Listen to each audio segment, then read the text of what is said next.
samedi 21 avril que le président de la République Alassane Ouattara se rend dans l'ouest de la Côte d'Ivoire. Quelle est la mobilisation sur le terrain? Réponse tout de suite dans ce journal.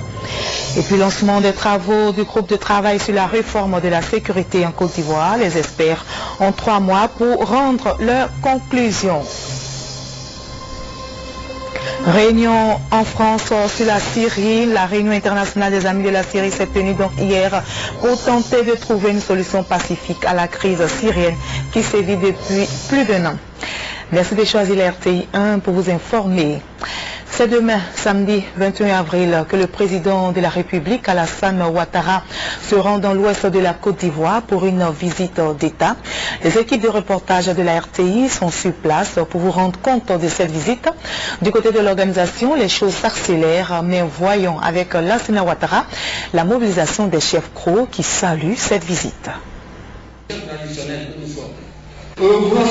Reste-t-il convient d'appeler désormais la déclaration de Fresco remise au ministre de la Promotion de la Jeunesse et du Service Civique Alain Lobognon, député de la circonscription, les chefs CRO ont manifesté leur adhésion à la première visite du président Alassane Ouattara dans l'ouest de la Côte d'Ivoire.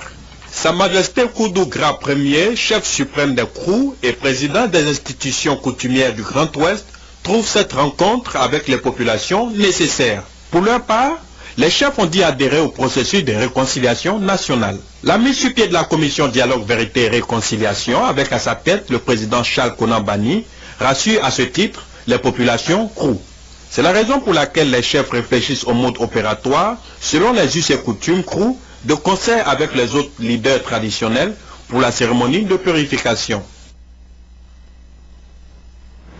La ministre Anne-Désirée Oloto, députée de Tout-le-Pleu, fait partie du comité d'organisation de la visite du chef de l'État dans l'Ouest. Elle a échangé avec la presse pour donner tous les détails concernant la commission restauration dont elle a la charge. Mamadou Kwasi, Aboussanogo. Gagner le pari de la réconciliation et de la mobilisation de la visite d'État du président de la République dans le district des montagnes. C'est le défi des fils et filles de Tout-le-Pleu. Ils l'ont rappelé au cours d'une rencontre avec la presse par le porte-parole. Selon Anne-Désirée Oloto, la visite du chef de l'État va booster les actions de développement entamées dans la région.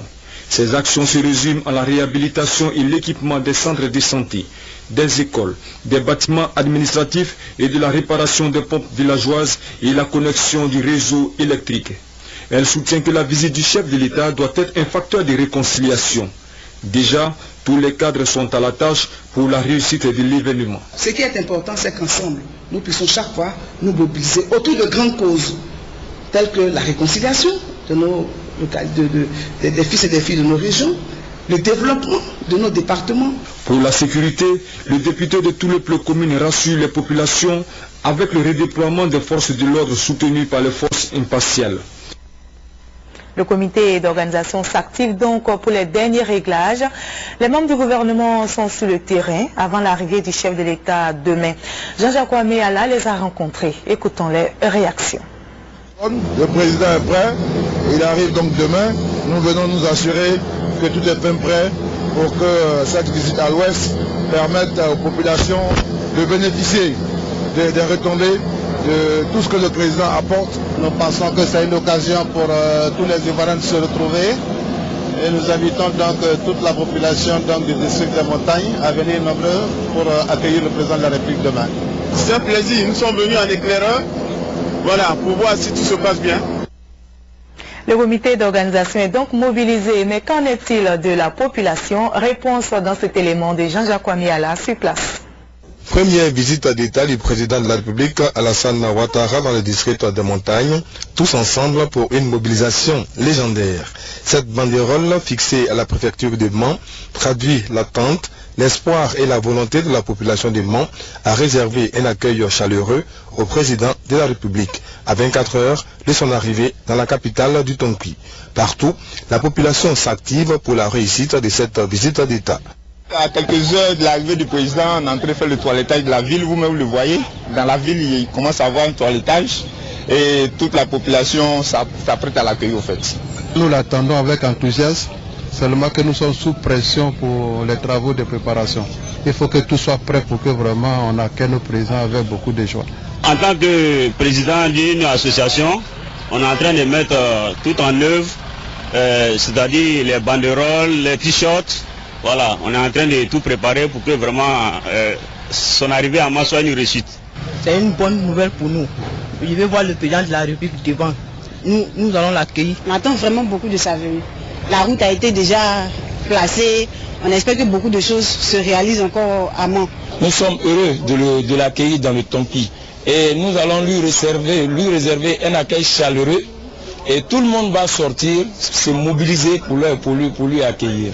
À Mans, déjà, il y a au moins 200 photographes. Ça fait déjà un maximum pour immortaliser la venue du président. Donc je pense qu'avec le nombre de photographes, y compris la population, le président sera bien accueilli.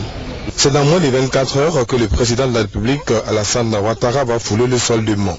Mans, capitale de la région du Tompi, est la première étape de cette visite d'État dans l'ouest de la Côte d'Ivoire. L'un des enjeux de cette visite du président de la République reste la réconciliation entre les communautés et on en parle ici avec Jean-Jacques Ouamiala. Cet échange de rameaux entre les communautés Yakuba, Wobé, Guéré et Malinké de Mans marque le retour de la paix entre tous les fils et filles de la région du Tompi, une région fortement touchée par la crise. À 24 heures de la visite du chef de l'État dans l'ouest de la Côte d'Ivoire, c'est un signe de l'attente et de la cohésion retrouvée au sein de cette communauté qui était divisée. Les musulmans, les chrétiens, les autorités administratives et politiques du Mans ont apporté leur soutien à cette initiative du député de la préfecture de Mans. Ils ont dans leur message invité au pardon et à réserver au président de la République un accueil chaleureux. Les députés de Mans, commune, ont remis au comité d'organisation la somme de 1 million de francs CFA comme contribution à la réussite de cette cérémonie qualifiée de symbolique. J'ai reçu le rameau, ça c'est le rameau de la paix, de la réconciliation. Ils disent qu'à Mans aujourd'hui, tous les chefs et fils, on est unis. Il s'agit de la réconciliation entre les fils de la région de Mans. Bon, au niveau des imams, vraiment, ça a été très bien. Les communautés Yakuba, Wobé, Guéré et Malinké de Mans ont décidé d'enterrer la hache de guerre, de se réconcilier dans la pure tradition et de s'impliquer dans le développement de la région du Tompi. Et je vous propose à présent l'édito d'Aka Saye Lazare sur la visite d'État du président de la République Alassane Ouattara dans l'ouest de la Côte d'Ivoire. Quelles sont les retombées de cette visite? Quels sont les enjeux? Réponse. Pour sa première visite d'État à l'intérieur du pays, le président de la République Alassane Ouattara a choisi la destination ouest de la Côte d'Ivoire. Il séjournera dans le district des montagnes du 21 au 24 avril prochain. Ce sera la grande communion avec les populations de Mans, Toulepleu, Blolequin, Guéglo, Quibli, Bangolo, Diokwe. Dans ces localités défigurées par des crises successives, le chef de l'État apportera sa compassion. Il délivrera sans doute des messages de réconfort et d'espoir. Il invitera ses compatriotes à tourner définitivement cette triste page de l'histoire de notre pays. Car il nous faut nécessairement aller à la paix et à la réconciliation. La bataille du développement ne se gagnera qu'à ce prix. Le développement, l'un des défis que le président Ouattara se propose de relever en remettant la Côte d'Ivoire au travail. Il faut le rappeler, lors de sa tournée de campagne électorale dans l'Ouest, le candidat Ouattara avait déjà pris la mesure du désastre. Désastre aggravé aujourd'hui par la crise post-électorale. Sans nul doute, la visite du président de la République dans l'ouest de notre pays ouvrira pour tous de nouveaux horizons et ce, dans plusieurs domaines. La santé, l'éducation, la sécurité, la justice, l'économie, l'emploi. Des domaines qui constituent en général les grandes préoccupations des Ivoiriens. C'est donc une nouvelle ère qui s'annonce pour ces populations meurtries par les affrontements intercommunautaires et les expéditions punitives de miliciens et mercenaires. C'est pourquoi cette visite ne doit pas être perçue comme le triomphe d'un camp sur un autre, mais plutôt comme une invitation à l'union et à la fraternité. Il y a lieu à cet effet de se féliciter de la grande mobilisation du comité d'organisation présidé par le Premier ministre Ahoussou Jano, ainsi que celle des cadres de tous bords politiques qui n'ont ménagé aucun effort pour assurer le succès de cette visite d'État. Tout est prêt pour accueillir le président Alassane Ouattara qui porte l'espoir d'une réconciliation vraie et durable, d'un développement solidaire et partagé. Et il faut le souligner, cette visite intervient à un moment où le président de la République, en sa qualité de président de la CEDEAO, doit faire face aux nombreuses sollicitations liées aux crises majeures qui secouent la sous-région. C'est la preuve de son attachement à son peuple qui saura à l'occasion lui rendre les honneurs et l'hommage qu'il mérite. Merci, Monsieur le Président, et bon séjour dans le district des Montagnes. Et c'est signé Akassae Lazare. Il est décédé le mardi 20 mars dernier. L'éminent homme de lettres et de culture Bernard Zadi Zaourou sera inhumé demain à Yakoli Dabou, son village natal, et c'est dans le département de Soubré. Mais sachez que c'est ce vendredi matin que la levée de corps du professeur a eu lieu à Ivosep, dans la commune de Trècheville, en présence du président de la République Alassane Ouattara et du président du PDCI RDA, Henri Konan Bédié, et de plusieurs membres du gouvernement. Alvarassa nous en parle. C'est dans la salle Félix Houphouët-Boigny d'Ivosep qu'a eu lieu la levée de corps du professeur Bernard Zadi Zaourou, en présence du président de la République Alassane Ouattara. Une messe a été dite par l'abbé Augustin Obou, demandant à Dieu de conduire son serviteur Bernard Zadi Zaourou jusqu'à sa dernière demeure. Il a ensuite été décoré à titre posthume par la grande chancelière, Madame Henriette Dagri-Diabaté. Professeur Bernard Zadi Zaourou, au nom du président de la République, nous vous faisons grand officier de l'ordre national à titre posthume et nous confions à votre famille les insignes de votre dignité. Au nom de la famille Zadi, son frère et jeune Zadi a remercié le président de la République, Alassane Ouattara, et son épouse, Madame Dominique Ouattara, le président du PDCI RDA, Aimé Henri Konan Bédié, les membres du gouvernement et l'ensemble des Ivoiriens qui ont soutenu la famille Zadi pendant ces moments douloureux. Et des honneurs militaires ont enfin été rendus à Bernard Zadi Zaourou, qui, il faut le rappeler, était penseur, écrivain, dramaturge, professeur à l'université de Cocody. Il a été ancien ministre. Il était également membre de l'Académie des sciences, des arts, des cultures d'Afrique et des diasporas ASCAD. Il était une grande figure de la littérature et de la culture ivoirienne. Après Ivosep, la dépouille du professeur Bernard Zadi Zaourou est conduite à Yakoli Dabou, son village natal dans le département de Soubré. Changeons de sujet pour parler des audiences du Premier ministre Ahoussou Kouadio Jano. Le chef du gouvernement a échangé avec les centrales syndicales UGTCI, Humanisme et Dignité.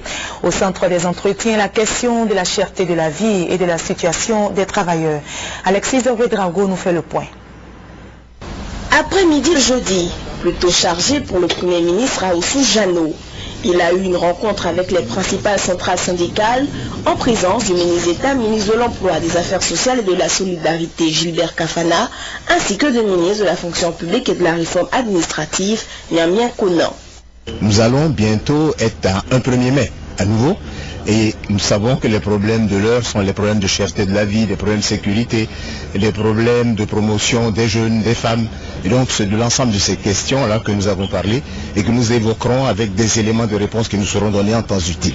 À la suite de cette audience, les députés allemands Dagmar Wolf et Christian Rock se sont succédés dans les bureaux du chef du gouvernement pour parler de la coopération entre les deux pays. On a discuté aussi avec, sur le rôle. C'est un rôle très important du Côte d'Ivoire dans le contexte régional, c'est-à-dire à ECOWAS.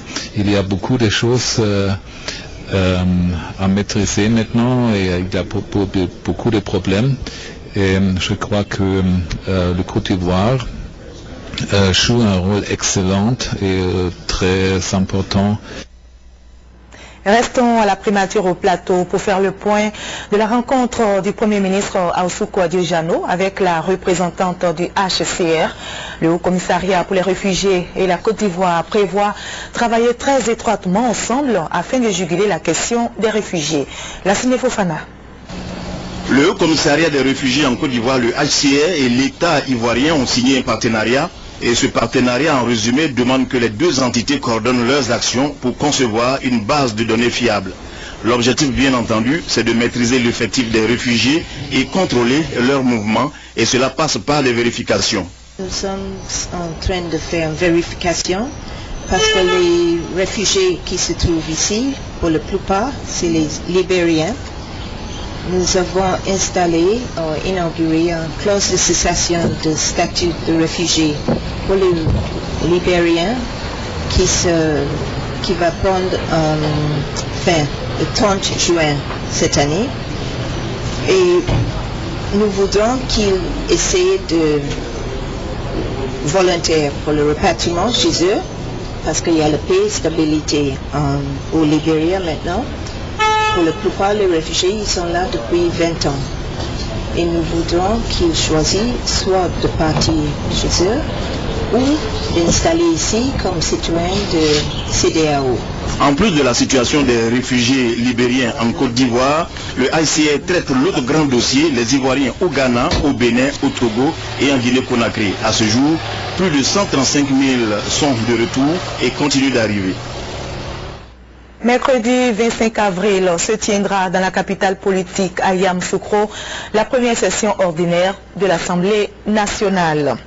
Intéressons-nous à présent aux activités du groupe de travail sur la réforme du secteur de la sécurité qui a lancé officiellement ses travaux cette semaine dans les locaux du ministère de la Défense, c'est au plateau. Cette instance créée par arrêté et regroupe plusieurs ministères techniques, les organisations nationales et internationales. Le point avec Abou Sanongo. La volonté affichée du président de la République Alassane Ouattara de relever les défis de la sécurité en Côte d'Ivoire s'est concrétisée par la prise le 6 avril dernier d'un arrêté fixant création, attribution, composition et fonctionnement de groupes de travail sur la réforme du secteur de la sécurité. Cette instance, créée sous l'autorité du chef de l'État, a pour mission de définir la stratégie nationale en matière de réforme du secteur de la sécurité et du désarmement, démobilisation et réinsertion, DDR. Ce groupe de travail, qui comprend un comité de pilotage et de suivi, un comité scientifique et un secrétariat technique, a, selon l'arrêté du 6 avril 2012, 90 jours pour rendre les conclusions de ces travaux. Dès lors, selon le ministre auprès du président de la République chargé de la défense, président du comité de pilotage et de suivi, il faut aller vite car il y a urgence. C'est pourquoi, après lecture de cet arrêté et appel des membres de chacun de ces comités, le ministre Paul Kofi Kofi a lancé officiellement le démarrage effectif des travaux. À sa suite, le président du comité scientifique, Alain Richard Doumbouya, a exhorté les membres de l'équipe dont il a la charge à s'investir pleinement pour tenir dans les délais. Le tour de table qui a précédé la levée de la séance a permis aux membres des différents organes de saluer l'initiative des autorités. Et ils ont promis de tout mettre en œuvre pour la réussite de cette importante opération. Je vous rappelle que les chefs d'État et de gouvernement de la CEDEAO se réuniront à nouveau à Abidjan jeudi prochain pour faire le point de la situation au Mali et en Guinée-Bissau afin de prendre les décisions qui s'imposent. Cette réunion est convoquée par le chef de l'État ivoirien Alassane Ouattara, président en exercice de la CEDEAO. Et puis toujours parlant de la CEDEAO, sachez que des émissaires sont attendus lundi à Bissau pour des discussions avec les autorités militaires et civiles sur une sortie de crise née du coup d'État du 12 avril dernier. Les émissaires de la CEDEAO se rendent donc dans la capitale bissau-guinéenne pour exiger au commandement militaire de la junte et aux partis politiques ayant conclu l'accord pour la mise en place d'un conseil national de transition, un retour à l'ordre constitutionnel. Et puis on part au Soudan. Le Soudan a repris aujourd'hui, vous le savez, vendredi, le contrôle de la zone frontalière contestée du Heglig après de violents combats. Le Soudan du Sud évoque un repli volontaire sous la pression internationale. Mais le président Omar el-Béchir du Soudan rétorque, il n'y a pas eu de retrait, nous les avons battus par la force. Parlons maintenant de la Syrie. Sachez que les amis de la Syrie se sont une nouvelle fois réunis hier à Paris. C'est en France, une rencontre au cours de laquelle ils ont rappelé leur volonté de faire preuve de fermeté à l'égard de Damas et se sont inquiétés d'un éventuel échec du plan Annan. La réunion des 15 ministres des Affaires étrangères occidentales, arabes et turcs sur la Syrie à Paris s'est achevée sur une photo de famille avec une absence remarquée, celle du ministre russe des Affaires étrangères qui avait décliné l'invitation. Auparavant, le ministre français Alain Juppé avait résumé les travaux d'une formule qui en dit long sur le casse-tête international que constitue la poursuite de la répression du peuple syrien par le régime de Bachar el-Assad et le danger d'un conflit élargi qu'elle fait planer sur la région. La priorité, c'est la mise en œuvre effective du plan Annan qui, pour nous, est la dernière chance de paix, la dernière chance d'éviter une guerre civile en Syrie. Prônant de son côté une montée en puissance des sanctions par le Conseil de sécurité, la secrétaire d'État américaine a invoqué le chapitre 7 de la Charte des Nations Unies qui prévoit l'usage de forces aériennes, navales ou terrestres pour maintenir la paix en cas d'échec d'autres mesures. Pour le moment, les 15 maintiennent leur soutien à la mission d'observation de l'ONU, une mission accueillie par les habitants de Kherbet Razala au cri de « Le peuple veut ton exécution Bachar ». Perçu comme une bouée de sauvetage et débordé par les revendications de la population, le chef des 7 observateurs sur place a réussi à glisser quelques mots. Je ne suis pas un expert en médecine ou en droits de l'homme. Je suis un soldat. J'observe la réalité et tout ce que j'ai vu de mes propres yeux sera dans le rapport. Les observateurs ont pu se rendre également à Daraa, mais apparemment pas à Homs et pour cause. Les bombardements de la ville par l'armée syrienne y sont incessants, mais n'ont pas empêché le ministère russe des Affaires étrangères d'affirmer que le cessez-le-feu tenait dans l'ensemble, malgré quelques violations et provocations. Arrêtons-nous en France pour parler de la présidentielle 2012. Tout à l'heure à minuit va s'arrêter la campagne électorale. Les 10 candidats à l'élection présidentielle ne pourront plus s'adresser aux électeurs pour tenter d'arracher leur suffrage. C'est dimanche que les Français vont se rendre dans les urnes pour désigner le président. C'est ici qu'on s'arrête. Merci de nous avoir suivis. Je vous retrouve demain à la même heure, mais demain à 6h30, retrouvez Delphine Blas.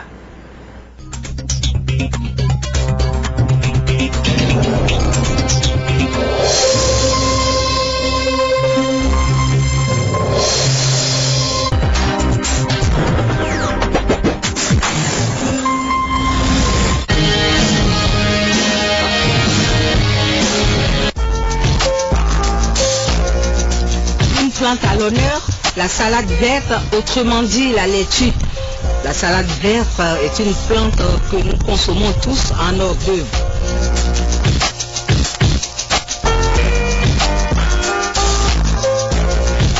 Si on doit manger la salade avant le repas, c'est 30 minutes avant le repas. Ce qui veut dire on prépare le terrain organique au repas qu'on va prendre.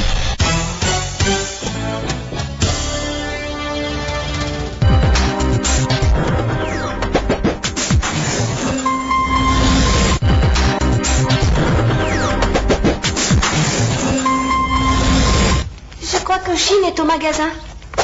Madame Yashiro l'y a fait demander tout à l'heure. Oh, elle est encore au magasin. Pourtant, nous avons un commis qui est chargé de s'en occuper. J'avoue que je ne comprends pas pourquoi grand-mère fait tant appel à elle. Elle a déjà tellement de choses à faire ici, sa place n'est pas au magasin. Madame Yashiro a pris Oshine sous son aile, elle lui a tout montré. Alors maintenant, c'est la personne à qui elle fait le plus confiance. Elle tient beaucoup mieux la comptabilité du magasin que le commis que nous avons engagé. Oui. D'ailleurs, je vais bientôt l'initier au monde des affaires. Je suis sûre qu'elle comprendra tout très vite. Pour ce qui est des travaux ménagers, inutile de vous dire que Chine sait tout faire. C'est une excellente cuisinière, elle sait tenir une maison, et pour ce qui est de la couture, elle peut coudre un kimono en coton en 2 jours. Chine, est-ce que grand-mère t'a parlé de quelque chose? Je voudrais que tu restes chez Kagaya, cela te permettrait d'aider un peu Caillou. Mais j'ai l'impression que grand-mère a d'autres projets pour toi, j'ignore lesquels.